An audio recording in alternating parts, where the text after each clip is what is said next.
Página 16.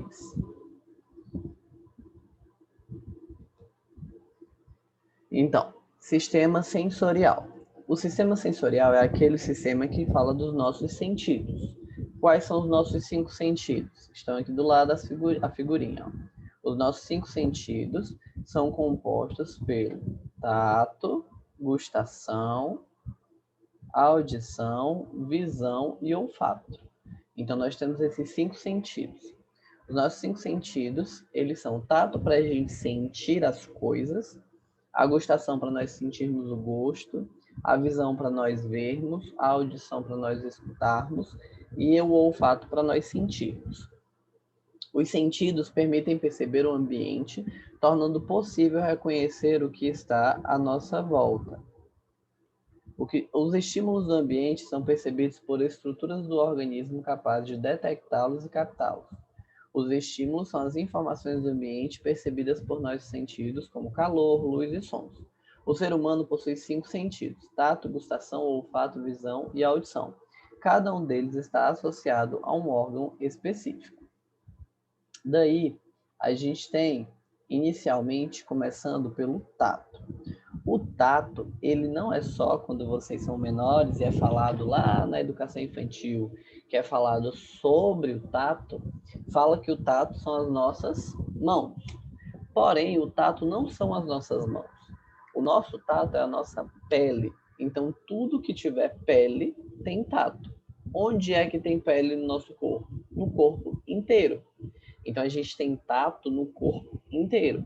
A gente tem tato no rosto, que tem pele, nos braços, no pescoço. Então, no corpo inteiro que tem pele, então o corpo inteiro tem um sentido chamado de tato. É diferente dos outros sentidos que tem um órgão específico. No sentido do tato, todo o corpo ele tem um tato. Como assim, professor? Como eu tenho sensação? Aqui, ó, tem um corte de um tecido da nossa pele, que tem os pelinhos. Internamente o pelinho ele está grudado aqui é como a gente chama a raiz do pelo. Aí dentro da nossa pele a gente tem uma terminação nervosa, que é o sistema nervoso, que a gente já estudou sobre o sistema nervoso. A gente tem o que chamamos de glândula sebácea, que a glândula sebácea é responsável pelo suor. Tecido conjuntivo, que é o tecido que faz parte da nossa pele. Aí a glândula sebácea é que sai o sebo, para falar a verdade, é tipo gordura. Aí a glândula sudorípara, que é a glândula do suor. E o tecido adiposo é a nossa gordura, e os vasos sanguíneos as veias, as artérias. Então, tudo isso faz parte só da nossa pele. Então, essa parte mais fininha que a gente tem aqui, que a gente consegue até pegar assim, é a nossa pele. Mas ela é composta por todas essas partes. Glândula sudorípara, glândula sebácea, tecido adiposo, tecido conjuntivo, terminação nervosa e por aí vai. E dessas misturas todas, nessa terminação nervosa aqui, que é onde tem os nervos, é onde a gente tem o que chamamos de receptor tátil e por onde a gente tem sensações táteis. O receptor tátil é por onde a gente tem as sensações táteis. Então, por exemplo, se eu peguei aqui, como eu peguei aqui na minha pele fazer isso aqui, eu estou sentindo como se eu estivesse beliscando, mas beliscando devagarzinho. E isso é porque o meu receptor tátil fez com que eu tivesse uma sensação de aperto. Essa mesma recepção tátil e sensação tátil é quando acontece quando a gente trisca em algo quente que tira automaticamente, é o nosso reflexo. E o nosso reflexo é ocasionado a partir do nosso receptor tátil. Aqui tem um pequeno experimento rápido que qualquer pessoa pode fazer, que é o que? Vamos tentar ver, e quem quiser fazer, faz junto comigo. Fique parado, feche os olhos e preste atenção em quais regiões do seu corpo estão descobertas e quais estão cobertas por roupas. Perceba se apenas com a sensação do seu corpo você consegue identificar essas regiões. Então, quem quiser fazer, faz junto comigo. Fecha o olho, para, respira, e aí você vai tentar perceber exatamente qual parte está coberta e qual parte está descoberta. Eu consigo sentir até onde a manga da minha camisa está indo. eu consigo sentir até onde ou a gola da minha camisa tá, eu consigo sentir meus cabelos, eu consigo sentir onde é que tá meus cabelos, eu consigo sentir onde minhas mãos estão tocando, se meus pés estão tocando no chão, eu consigo sentir. Então, através do tato do meu corpo inteiro, eu consigo sentir exatamente essa voltinha aqui, ó. Eu falei da gola, eu consigo sentir, a dobra aqui da manga da minha camisa, eu consegui sentir. Tudo isso eu consigo sentir através do quê? Dos meus receptores táteis, das minhas sensações táteis. Depois do tato, a gente tem o quê? O olfato. O olfato é composto pelo quê? As cavidades nasais, que é por onde entra o ar, as células olfatórias, que é por onde a gente sente o cheiro, seja ele bom ou ruim, o ar com moléculas aromáticas, que aí o ar vem com esse cheiro, passa pelo meu nariz e passa pelas células olfatórias, que é onde eu vou sentir se o cheiro é bom ou se o cheiro é ruim. Ou as nossas células olfatórias, elas dependem de pessoa para pessoa. Então, tem cheiros, por exemplo, de perfume, que eu posso sentir que é um cheiro bom, e tem pessoas que podem sentir que é um cheiro ruim, que não gostam, porque cada célula olfatória é específica. E a gente vai ter o quê? Se no tato eu tenho sensações táteis, no nariz eu tenho sensações olfativas. E o órgão responsável é o nariz, por eu sentir os cheiros. O olfato humano é muito mais sensível que o paladar, que é a gustação, e pode detectar mais de 10 mil odores diferentes. Por isso que a gente está num lugar e a gente fala, cheirinho de carne, cheirinho de pastel, cheirinho de coxinha, que cheiro ruim, tá cheirando a lixo, tá cheirando a cachorro molhado. Então a gente consegue identificar através de cada um através das nossas células olfativas, o cheiro que a gente está sentindo. Já na nossa gustação, que também é o nosso paladar, a gente tem as papilas gustatórias, que tem na língua, que é o órgão responsável pela gustação, enquanto a pele é o responsável pelo tátil, o nariz é responsável pelo olfato, a língua é responsável pela gustação. A percepção do sabor vai além da gustação, está relacionada a outros sentidos, como o olfato. As células receptoras das papilas transformam os estímulos em impulsos nervosos que são transmitidos ao cérebro, onde serão interpretados em conjunto com o cheiro para as sensações do sabor. Por isso que se você tentar comer de nariz tapado, você tapar o nariz e colocar alguma comida, vai ser muito mais difícil você identificar o sabor do que se você tiver com o nariz destampado. Depois vocês tentem isso. Bote, por exemplo, um gosto na boca, alguma coisa, uma gota de limão na boca, e antes de botar, tape o nariz, mas bem tapado, para você não respirar. Tapa o nariz e bota uma gota de limão na boca, que você não vai sentir tão azedo quanto você sentiria se você tivesse de nariz destapado. Então a gente tem também uma relação do paladar com o olfato. A mistura dos dois que vai gerar um sabor. Dos sabores, a gente tem 5 sabores principais característicos. Quais são eles? O doce, o salgado, o azedo, o amargo e o umami. O umami é chamado de quinto sabor, ele não existia antes, há alguns anos atrás que ele começou a existir, que ele foi originado da palavra japonesa chamado de saboroso. O umami, ele reconhece a presença de aminoácido de glutamato, que está presente em queijo, parmesão, em cogumelo, em molho shoyu, em peixes e em algumas carnes, em tomate também.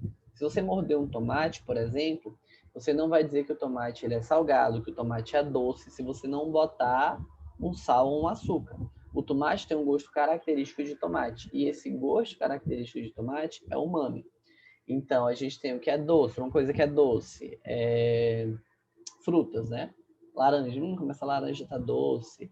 Ou então, quando a laranja não tá doce, como essa laranja tá azeda. Ou então, chocolate amargo. Ou então, uma comida tá salgada, um salgadinho.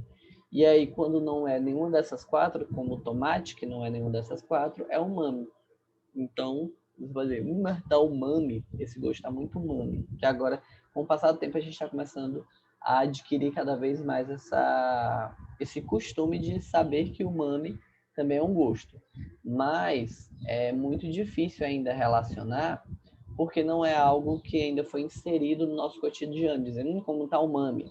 Mas assim como os outros sabores, como está salgado, como está azedo, como está doce, como está amargo, como está umami. Depois do nosso tato, do nosso olfato, do nosso paladar, e agora a gente vem para nossa audição. Já foi pele, língua, nariz e agora orelha. A orelha ela é responsável pela audição. A nossa orelha é dividida em 3 partes. Ela é dividida em orelha externa, que é do lado de fora, orelha média, que é no meio, e orelha interna, que é lá do lado de dentro. Olha como é a nossa orelha aqui, ó. Tem a parte externa, que é a que a gente vê, a parte média e a parte interna. Na parte externa, que é essa parte aqui, que é a nossa orelha, é chamado de pavilhão auditivo ou pavilhão auricular, que é responsável por fazer as ondas sonoras entrar dentro da nossa orelha. A gente tem um pavilhão auricular. Depois a gente tem o meato acústico externo, que é o canal auditivo.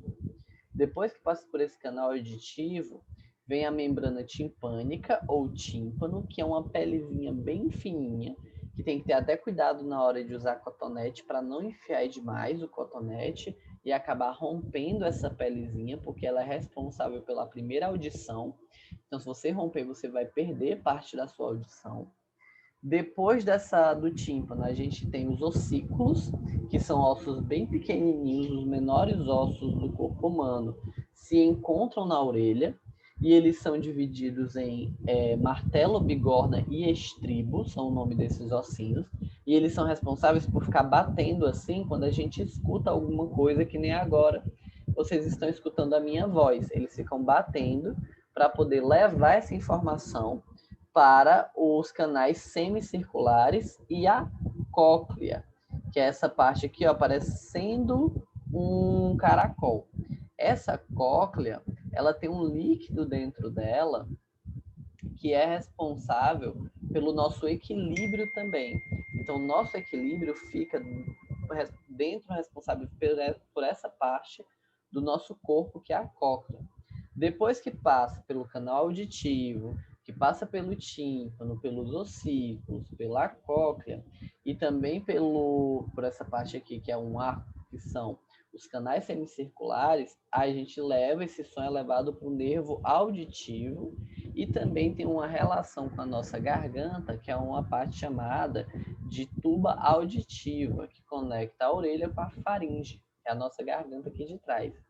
Disso, o som vai ser levado para o nervo auditivo, e esse nervo auditivo leva o som para o cérebro, onde o cérebro vai ser responsável por identificar o que é aquilo, e vocês conseguirem entender o que é que está sendo falado, ou então qual música, o som que você está escutando. A nossa percepção do som vai além das ondas sonoras, porque, como eu falei, a membrana timpânica ou tímpano vibra, passa para os ossículos, passa para a cóclea, passa para o nervo auditivo, aí que vai para o nosso cérebro e identifica o que é que a gente está escutando. Porém, é muito comum a gente não entender alguma coisa quando existe um chamado poluição sonora, que é quando a gente está num ambiente que tem muito barulho, e aí às vezes uma pessoa que está do nosso lado tem que falar muito alto para a gente conseguir entender. Isso é poluição sonora.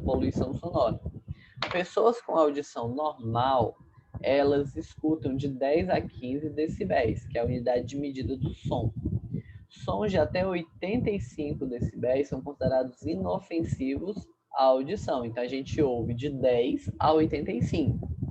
Longas exposições a maiores pode provocar dor de cabeça, insônia, falta de atenção, irritabilidade e até diminuição da capacidade auditiva. ruídos acima de 120 decibéis podem causar dor.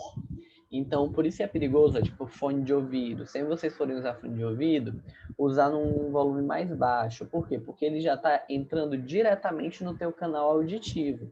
Então, o som automaticamente já está mais alto do que o normal.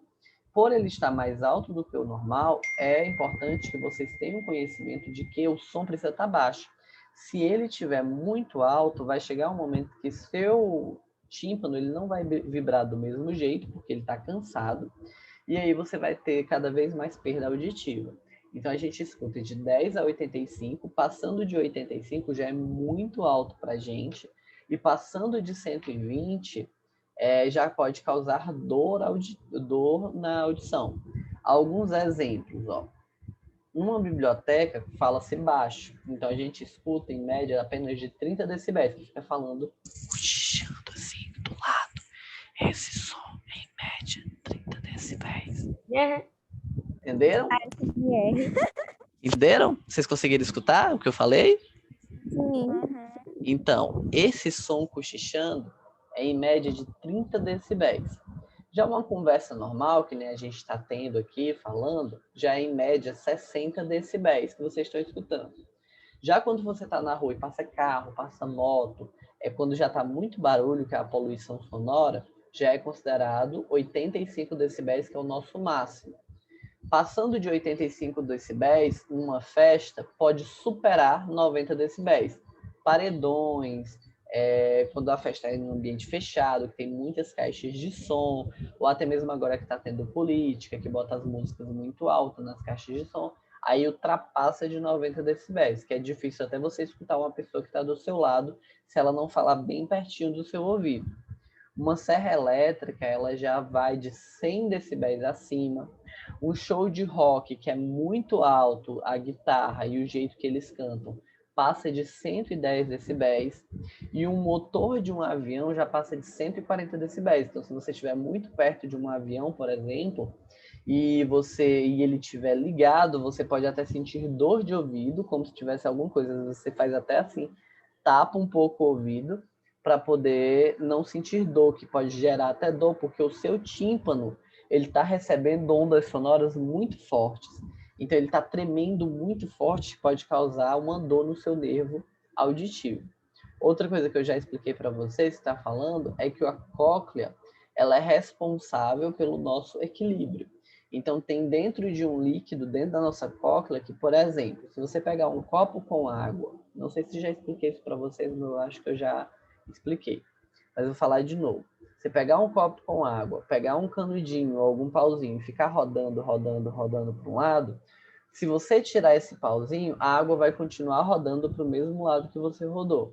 É isso que acontece com a nossa cóclea, com o líquido que tem lá dentro. Se a gente roda, esse líquido vai rodar com a gente. Por mais que a gente pare, esse líquido vai continuar rodando, por isso que você fica tonto. Mas tem uma técnica que auxilia para você não ficar tonto por menos tempo. Como é? Do mesmo jeito que você roda em um líquido de um copo para um lado, se você virar a colher para o outro lado automaticamente, tipo, rodou para esse lado, na hora que está rodando, vira para o outro lado a colher, ele para de rodar, mas a água fica turbulenta, mas ela não fica rodando mais, ela só fica com turbulência e para. No nosso ouvido é do mesmo jeito, na nossa orelha. Se você rodar para um lado, e na hora que você parar, você virar a sua cabeça para o lado contrário ao lado que você estava rodando, você vai ficar um pouco tonto, mas a tontura vai passar muito mais rápido do que se você ficasse apenas parado e não virasse a cabeça. Porque é uma forma de fazer com que esse líquido da cóclea ele não continue rodando, mas que ele fique apenas com turbulência. E, por fim, o nosso último sentido é o sentido da visão. O responsável pela visão é o olho. E o olho ele é dividido em várias partes, que são essas: a esclera, a córnea, o coroide, a pupila, a retina e o nervo óptico. Fora a lente e alguns líquidos que tem no nosso olho. Olha aqui, ó, a imagem. Primeiro, a parte mais externa de todas é a córnea. Depois, a gente tem um líquidozinho chamado de humor aquoso. que protege a nossa íris, que é a parte colorida do nosso olho. Depois, a parte pretinha, que é a bolinha do nosso olho, é chamada de pupila. E por trás da pupila a gente tem a lente, que é responsável pela transcrição do que a gente vê. Depois que a gente passa dessa parte mais externa, a gente vai para uma parte mais interna, que é a parte mais de fora da parte de trás do nosso olho, é a esclera.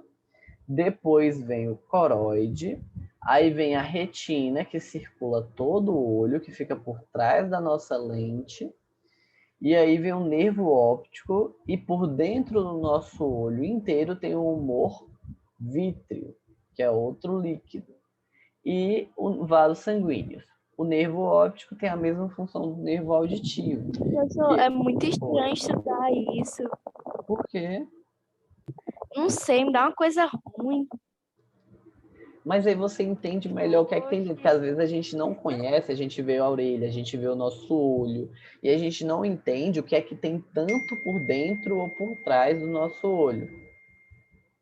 E aí... E quem tem vidro de olho? Como é? As pessoas que têm vidro de olho. Que tem olho de vidro. Olho de vidro, cara. As pessoas que têm olho de vidro, elas não enxergam. Olho de vidro é só para ocupar o espaço de uma pessoa que perdeu o olho. Aí bota um olho de vidro. O olho de vidro é só uma bola só para ocupar o espaço do olho que a pessoa tinha e por algum acidente, alguma doença, perdeu o olho. Então não tem nada disso daqui. Todas essas partes é só de um olho de vocês, por exemplo, que enxerga. Então, tem cada uma das partes. A parte colorida, que até as pessoas que têm olho preto têm a íris e tem a pupila. Só é mais difícil de identificar, porque a pupila é preta e o olho é preto. Mas as pessoas que têm olho claro, é mais fácil de identificar a íris, que é a parte colorida, e a bolinha do olho, que é a parte preta, que é a pupila. Por cima da íris e por cima da pupila tem o líquido, depois vem a córnea, que é essa pelezinha que fica por cima do nosso olho, protegendo ele. Por trás do olho, que é o fundo do olho, tem a esclera, o coroide, a retina, que ela é muito perigosa, a retina também de machucar. Se você machucar a retina, que ela fica circulando o olho inteiro, você pode ter problemas de visão. E o nervo óptico é o que leva a informação para o nosso cérebro, parecido com o nervo auditivo, que leva a informação também para o nosso cérebro. Então, a luz... Agora eu vou fazer uma pergunta para vocês, ver se vocês acertam. Quando a gente tem, que nem essa imagem aqui, ó, do olho vendo uma abelha. Quando a gente vê, é porque a luz bate no objeto e vem para o nosso olho, ou a luz bate no nosso olho e vai para o objeto para a gente poder enxergar? A luz bate primeiro no objeto ou bate primeiro no nosso olho? No olho. Quem mais? No objeto ou no olho?